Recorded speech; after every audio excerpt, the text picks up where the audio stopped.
Hi, this is Harsh from the other side of the world, and you're listening to Within 5 Minutes. This week has been all about understanding yourself. And what better way to start today than to dig into why we sometimes go out of our way and do things even if it feels uncomfortable? That's right, we're going to understand the unreasonable behavior we have when we feel FOMO and how to deal with it. The last year or so has been a year of changes.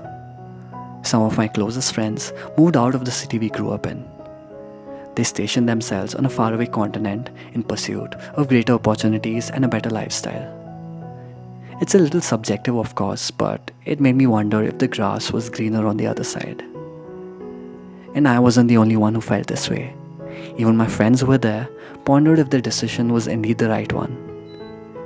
They would look at the lives of all the friends they've left behind and instantly feel like they're missing out on so much. Long rides, short trips, and beautiful sunsets. They were no longer a part of the adventures back home. But neither was I a part of theirs. None of us say this, but all of us feel it. Every time we see the highlights of someone's life, it feels like we're not living the life we could. We end up on a checking behavior and constantly browse our social feeds to see what we are missing out on.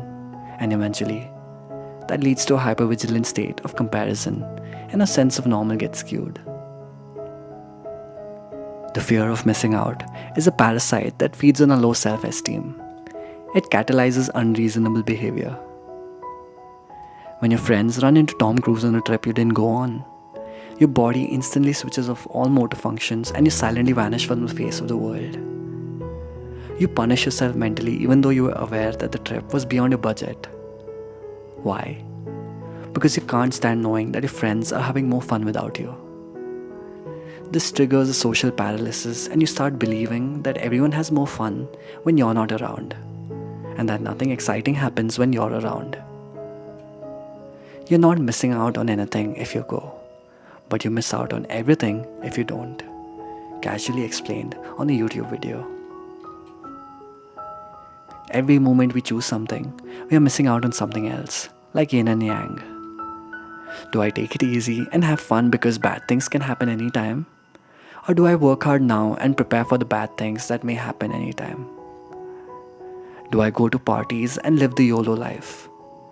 Or do I train my mind and body because I'm young and I have the time? There are millions of amazing things happening in this world, all at once. You can't be everywhere and do everything at the same time. So think about how much will you value a choice a few years from now versus how much we value the choice right now. Will it matter after 5 years if you miss out on what you currently fear to miss out on? Do not spoil what you have by desiring what you have not. Remember, what you have now was once among the things you only hope for. Epicurus. Someone, somewhere, is living a better life than you are. But are they living in the moment and appreciating the privilege? I'm not so sure, because even they could be living in the fear of missing out. Human beings tend to focus on what they don't have than what they do have. But you and me, we're going to change that. We're going to change our perspective and find the joy in missing out. Every choice we make will be the correct choice. There will be no debate there. Not setting up camp on a new continent may be an opportunity unexplored, but that is not what I want right now. I seek to have control of my time and explore everything that this place has to offer. Once you realize that you've made a solid choice, you realize that missing out isn't a tragedy, but a victory. It helps us from indulging in mindless pleasures and unwanted life choices. Just because everyone wants it and everyone does it, it doesn't necessarily mean it's a good idea. Hell is wanting to be somewhere else. So don't live in the fear of missing out. Own up to your choices and find all the reasons to be grateful for them. Because if you really start doubting yourself, no matter what you do, you will always miss out on something. I hope you were able to listen to something really thoughtful today. Next week is going to be a week of selflessness and productivity. So I hope you'll tune in on Monday to have a positive start to the week. Thanks for listening. Bye.